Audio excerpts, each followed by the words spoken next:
Assalamualaikum warahmatullahi wabarakatuh. Selamat pagi pemirsa iNews TV. Kembali lagi bersama saya Yusuf Alfaresi di program Potere Spesial Podcast.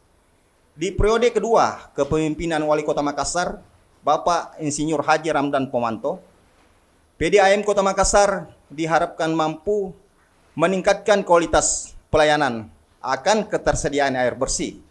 Bukan hanya itu, keberadaan PDAM selaku BUMD nantinya diharapkan memiliki kontribusi positif terhadap peningkatan pendapatan asli daerah atau PAD Kota Makassar. Seperti apakah langkah strategis yang akan ditempuh pihak direksi? Langsung saja kita sapa Direktur Utama PDAM Kota Makassar, Bapak Beni Iskandar SH. Agak kereba, Pak Dir. Alhamdulillah, baik. Alhamdulillah. Kemarin habis dilantik. Hari ini tambah semangat ya Pak Dir ya? Ya, mestinya begitu. Mestinya begitu Siap. Pak Dir. Pak Dir, Bapak punya pengalaman pelaksana tugas selama 7 bulan terakhir. Kira-kira seperti apa sih gambaran kekinian PDAM Kota Makassar Pak Dir? Intinya saya ini tinggal melanjutkan karya-karya saya sendiri setelah 7 bulan menjabat sebagai pejabat direktur utama. Kemudian kemarin dilantik jadi direktur utama definitif. Saya tinggal melanjutkan apa yang sudah saya terapkan, yang mungkin saja bukan penilaian saya, tapi mungkin itu menjadi suatu keberhasilan sehingga saya masih dipertahankan oleh Bapak Wali Kota. Terima kasih Bapak Wali Kota yang masih memberikan kepercayaan kepada saya untuk melanjutkan sebagai pejabat definitif Direktur Utama PDAM Kota Makassar periode 2022-2027. Ya, selama menjabat pelaksana tugas, saya dengar di bawah kepemimpinan Anda 7 bulan sebelumnya ini banyak hal-hal yang inovatif yang Pak Dir yang lakukan dengan jajaran direksi lainnya. Seperti apa saja itu Pak Dir? Ada istilahnya on day service, ada Tirtapers menuju Makassar Kota Metaverse. Kita membangun Tirtapers, kemudian ada quick response, ada penanganan pembayaran digital, digitalisasi payment yang sudah mencakup hampir semua dari Traveloka, Tokopedia, Indomaret, dan Alfamart. Kemudahan membayar itu sudah kita berikan semua kepada masyarakat. Sehingga kita berharap tidak ada lagi alasan, mestinya tidak ada alasan lagi masyarakat menunggak. Karena dia bisa membayar tagihan di mana saja. Di bank-bank pun kami sudah kerjasama, hampir semua bank di mobile banking itu sudah ada. Ya. Jadi selama 7 bulan terakhir secara teknis Pak Dir ini bekerja keras bersama semua karyawan PDAM tanpa terkecuali untuk melakukan program-program yang Pak Dir bahasakan tadi itu. Semua ini berbasis digital ya Pak Dir ya? Hari ini di PDAM Kota Makassar sisa 20% yang belum digital. Kami sudah memakai aplikasi digitalisasi yang menuju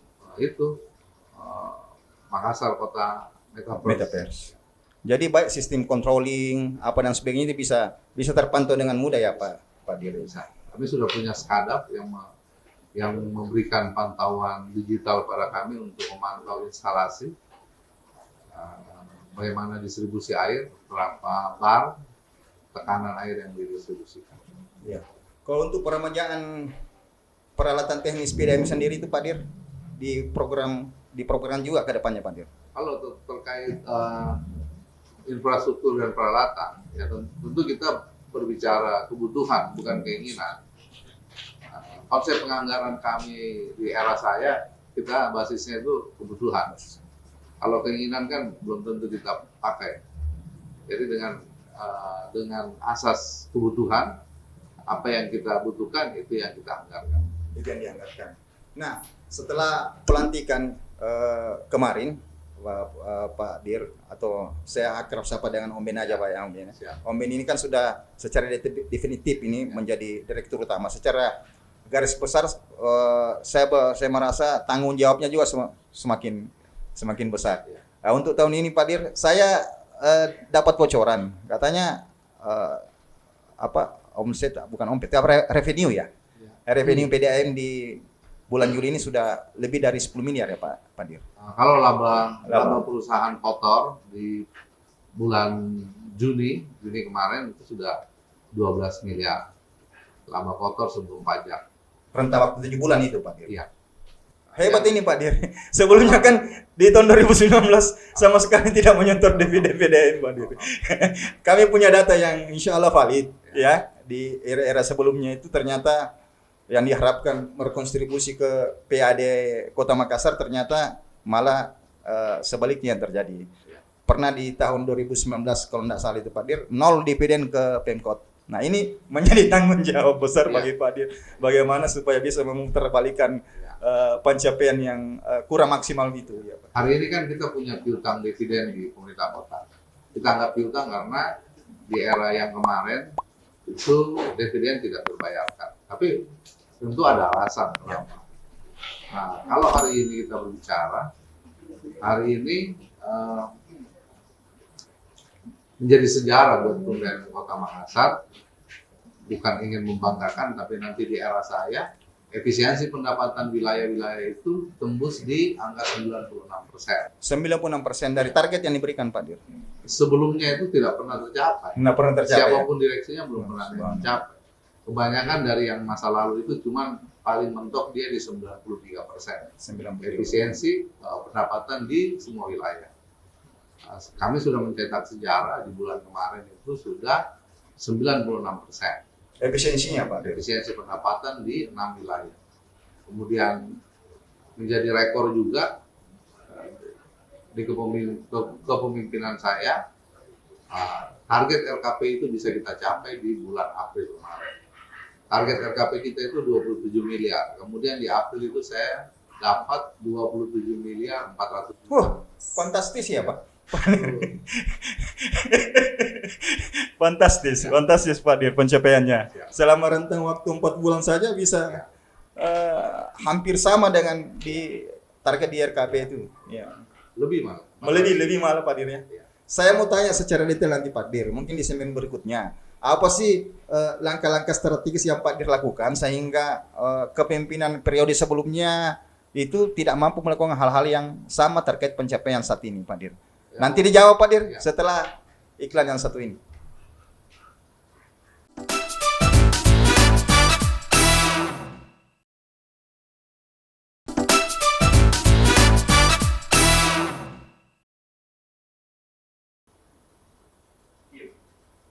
Kembali lagi di program Potere Spesial Podcast.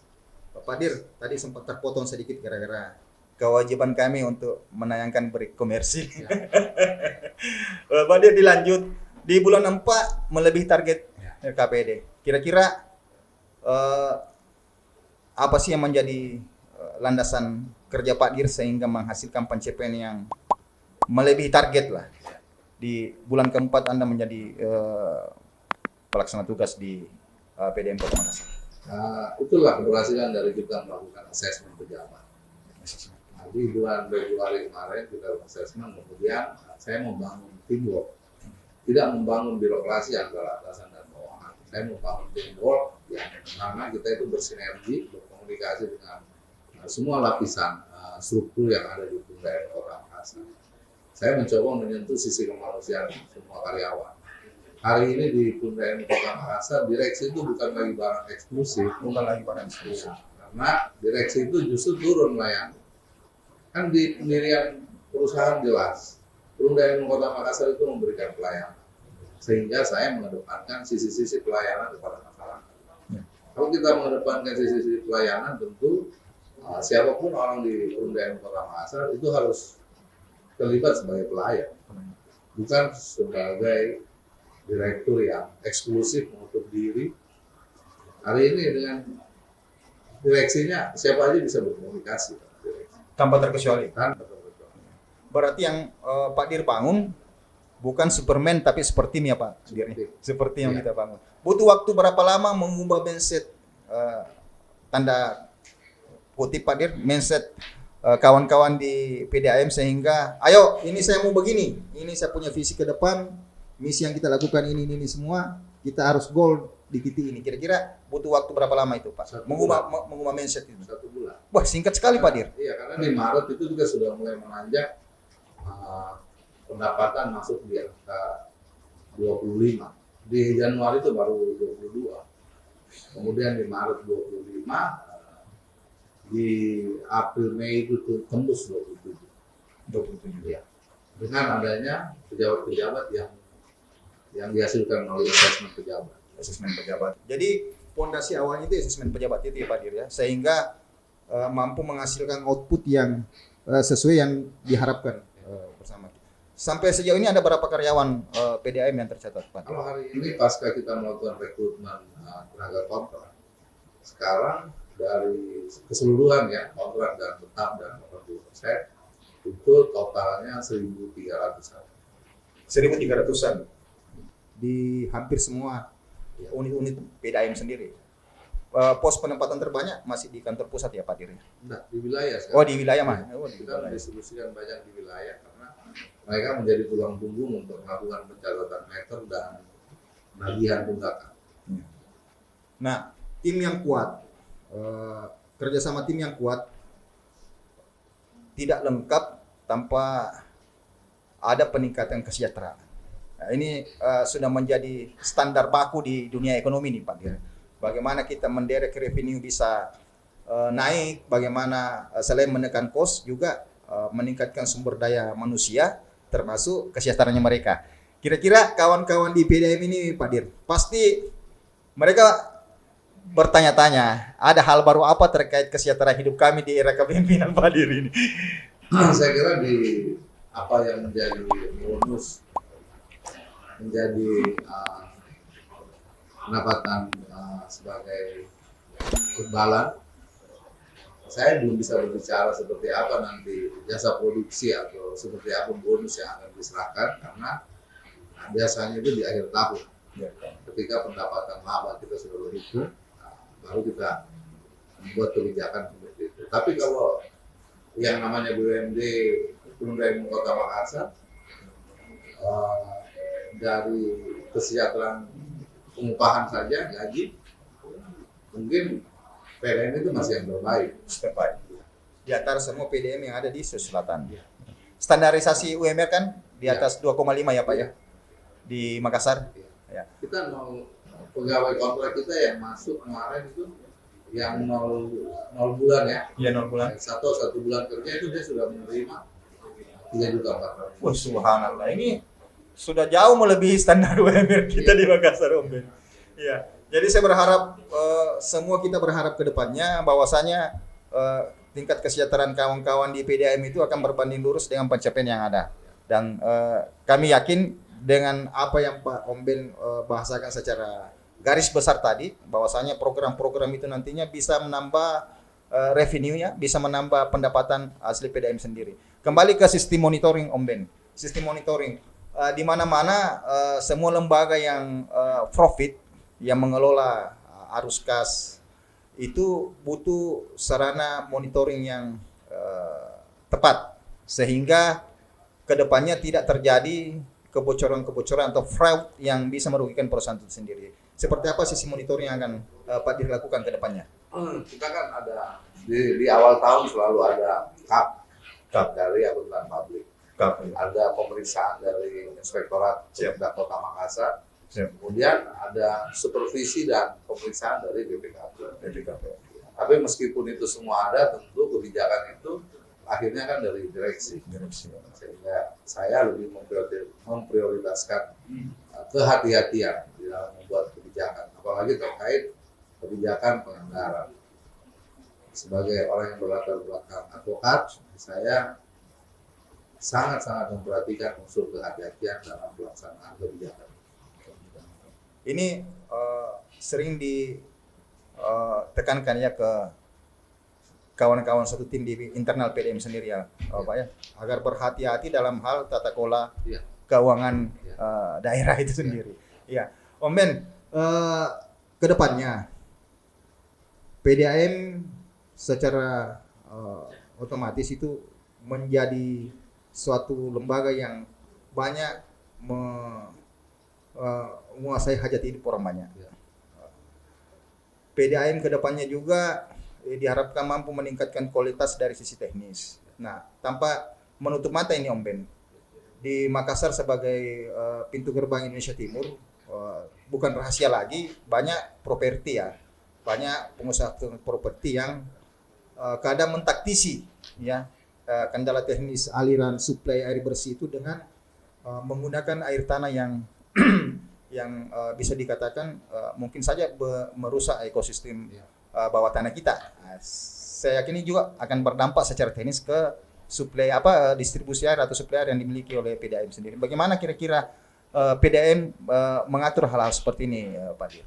Makanya saya menginisiasi kemarin itu kerjasama dengan Bapenda terkait penarikan tagihan air tanah, karena dugaan karena kutip dugaan, ini banyak yang seolah-olah dia memakai air dari Perumda Kota Makassar, air PDAM ada meterannya, tapi ternyata faktanya di dalam dia memakai air tanah dengan pakai sumur bor. Ya memang kalau kita berpikir sebenarnya kalau dia pakai sumur bor kemudian dia membayar tagihan pajak air tanah, tagihan pajak air tanah itu lebih mahal sebenarnya daripada tagihan air PDAM. Tapi banyak juga pengusaha yang kucing-kucingan, sehingga saya membuat kerjasama dengan Bapenda. Mungkin dalam waktu dekat kita akan tingkatkan ke MOU untuk kita sama-sama melakukan razia atau paling tidak operasi ke tempat-tempat usaha yang memakai air tanah tetapi tidak melaporkan. Termasuk unit-unit usaha yang erat kaitannya dengan dunia pariwisata, misalnya hotel, restoran, apa dan sebagainya, itu kan kalau dibiarkan juga secara otomatis terjadi kebocoran juga, Pak Dir. Karena dengan mereka konsisten membayar pajak air tanah itu, secara otomatis PAD Kota Makassar akan meningkat melalui kontribusi PDAM itu sendiri. Kita akan kembali Pak Dir setelah pesan yang satu ini.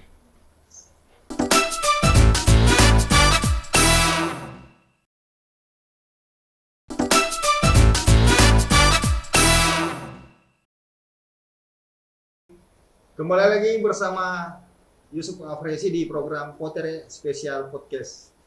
Hampir saya lupa bahwasanya hari ini adalah hari spesial buat kakanda saya ya, buat kakak saya, abang saya, direktur direktur utama PDAM Kota Makassar. Beliau milad di hari ini ya. Milad yang keberapa ini Pak Dir? Yang ke-55. Saya mewakili kawan-kawan Indonesia TV Makassar, MNC Media Makassar, tanpa terkecuali mengucapkan Yomil Milad Pak Dir. Insya Allah diberi kesehatan, selalu diberi kesehatan ya, semangat tetap ya. Usia boleh bertambah tapi semangat muda harus dipertahankan Pak Dir ya. Analogi saya usia itu kan angka. Benar. Yang penting kan jiwanya. Jiwanya masih tetap muda. Oke Pak Dir, kita lanjut Pak Dir. Target kontribusi PDAM di tahun ini untuk Kota Makassar kira-kira berapa Pak Dir? Target saya bukan di tahun ini, malah di 2023. Karena ada aturan yang menyatakan bahwa kewajiban dividen perusahaan itu belum bisa diselesaikan atau belum bisa ditunaikan kalau perusahaan itu masih dalam posisi defisit. Saya mewarisi perusahaan yang defisit. Perusahaan yang bocor ya Pak.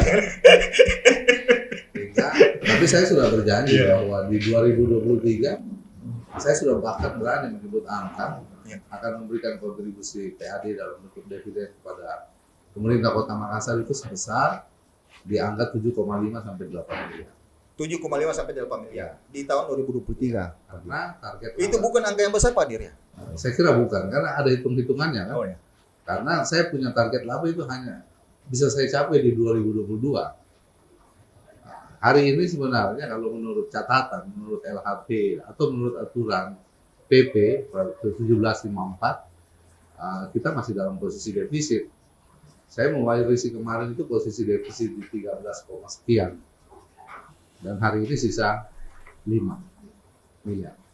Berarti surplus ya Pak Dir. Defisit 5 miliar kalau laba saya di akhir tahun bagus ya tentu Akan bertambah. defisit itu bisa saya tutupi. Ya, di 2023 saya sudah harus membayar tagihan dividen. Oh, iya. Jumlah customer PDM sendiri ada peningkatan dari bulan ke bulan atau seperti apa Pak Dir? Pastinya belum, tapi mungkin dia ada naik dari 171 ke 172 ribu. Saya sementara menggenjot semua wilayah kan saya berikan target pemasangan baru. Itu sudah harus selesai di September. Harus selesai di Iya. September. Jadi benar-benar set plan yang Pak Dir buat, blueprint yang Pak Dir buat itu tahap demi tahap itu on time ya Pak Dir ya? Sesuai dengan schedule yang Pak Dir canangkan sebelumnya. Ya, meleset-meleset sedikit boleh lah.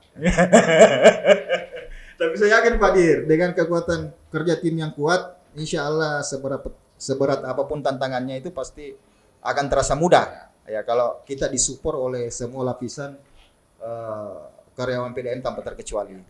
Pak Dir, kemarin sempat baik secara personal maupun secara tim kami mendapat informasi bahwasanya Pak Ipung di daerah sini air kami tidak maksimal, kurang mengalir apa dan sebagainya.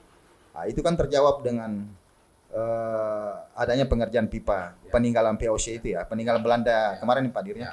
Kira-kira kondisi terkininya seperti apa saat ini Pak Dir?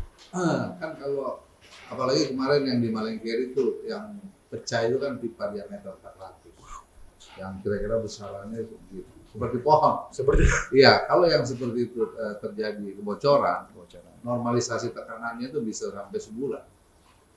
Seperti daerah Arut Ala, ini kan kena efek kemarin, daerah situ tuh kena efek dari Malengkeri kemarin. Jadi untuk normalisasi tekanan distribusi itu memang butuh waktu untuk sampai ada tekanan yang normal. Nah, ini harus dimengerti masyarakat. Itu. Tapi kan hari ini kami selalu mengumumkan semua perbaikan itu 1 hari sebelumnya. Oh, 1 hari sebelumnya. Kita umumkan menggunakan media massa Iya. bahwasanya akan ada terjadi perbaikan di daerah ini, di kawasan ini dan sebagainya. Nah, secara monitoring Pak Dir di kawasan mana saya yang kondisi fisik pipanya itu sudah mulai dianggap rawan gitu, kira-kira. Area-area mana saja Pak Dir? Kalau mitigasi pipa-pipa yang ada sekarang kita sudah pakai satelit kan, Iya. GIS. Tapi mitigasi tentang kemampuan atau usia dari pipa-pipa itu belum kita bisa ini kalau tidak terjadi kebocoran. Iya. Kalau terjadi seperti semalam itu di Jalan Datu Museng yang saya tinjau itu pipa Belanda juga. Nah, kan kalau itu terjadi seperti tadi malam itu dia pecah, itu tidak ada lagi di pabrik diproduksi pipa seperti itu. Sehingga kita harus melakukan modifikasi. Sama seperti ini Pak Dir, banyaknya galian kabel bawah tanah itu Pak Dir. Bukan bawah tanah, IPAL. IPAL ya. Iya, maksud saya yang kemarin yang galian-galian bawah tanah dari instansi yang lain itu Pak Dir ya. Itu kan bisa juga secara teknis merusak menyebabkan pipa-pipa instalasi itu bocor atau bagaimana Pak Dir? Kalau sepengetahuan saya 90% kerusakan kebocoran pipa yang ada di Makassar hari ini itu akibat eskavator IPAL. Iya, IPAL. Itu sebelumnya ada koordinasi dengan PDAM atau? Tidak ada. Waduh. Nanti koordinasinya ketika bocor, tapi sejak saya masuk, saya sudah menerapkan denda. Iya. Jadi saya juga bermohon kepada pihak IPAL ataupun vendor yang melaksanakan IPAL itu ya untuk taat asas membayar denda-denda itu. Karena kami sudah beberapa kali memberikan surat somasi menghimbau pada mereka karena ada kerugian kehilangan air kan akibat itu. Dan itu bukan ketidaksengajaan, mestinya dia lebih paham bahwa itu bukan human error, memang dia sudah tahu kalau ada pipa gitu. Minimal ada koordinasi sebelum dia melakukan pekerjaan itu sehingga tenaga teknis dari PDN Kota Makassar bisa mendampingi pada saat proses penggalian itu terjadi. Tapi mestinya ada seperti itu. Tapi kedepannya kan sudah ada regulasi yang akan memberikan punishment ya Pak Dir ya. Sudah berjalan. Sudah berjalan malah. Ada yang membayar, ada juga yang kepala batu nggak membayar. Nanti tindakan taktis untuk yang tidak mau membayar ini Pak Dir? Ya kalau memang dia ada celah pidana saya pidanakan. kita pidanakan ya. Benar, karena berbicara masalah air bersih itu sumber kehidupan Pak Dir. Kita tidak bisa melakukan apapun tanpa ada suplai air bersih. Jadi rohnya mobilitas aktivitas warga Makassar itu ada di PDAM Pak Dir. Ya. Menjadi sumber kesehatan, sumber energi dan sebagainya. Nah, kalau ini tidak dijaga dengan baik, tidak diatur regulasinya dengan maksimal, ya sama seperti lagi periode-periode sebelumnya Pak Dir. Ya. Di segmen terakhir ini Pak Dir mungkin ada sesuatu closing statement yang ingin disampaikan ke pemirsa kami Pak Dir. Saya mau himbau pada masyarakat bahwa besok hari Kamis tanggal 21 Juli itu kami ada perbaikan pulsator 1 di IPA 2 Panaikan yang kita mulai dari jam 7.30 pagi, sehingga saya menghimbau masyarakat yang terdampak dari IPA 2 Panaikan untuk mempersiapkan menampung air. Itu saja barangkali closing statement dari saya. Dan tidak butuh waktu lama nanti salah Pak Dir ya. Pulsator itu bisa sampai 4 jam. Bisa sampai 4 jam. Ya. Oh iya, singkat waktunya Pak Dir. Ini kan juga untuk menambah kualitas pelayanan untuk masyarakat Kota Makassar. Oke, pemirsa spesial Potere Podcast, 30 menit kami berbincang dengan Direktur Utama PDAM Kota Makassar, Bapak Beni Iskandar. Kita support beliau beserta jajarannya sehingga layanan akan ketersediaan air bersih di Kota Makassar benar-benar bersih seperti yang kita harapkan. Terima kasih. Assalamualaikum warahmatullahi wabarakatuh. Selamat kita pada selamat.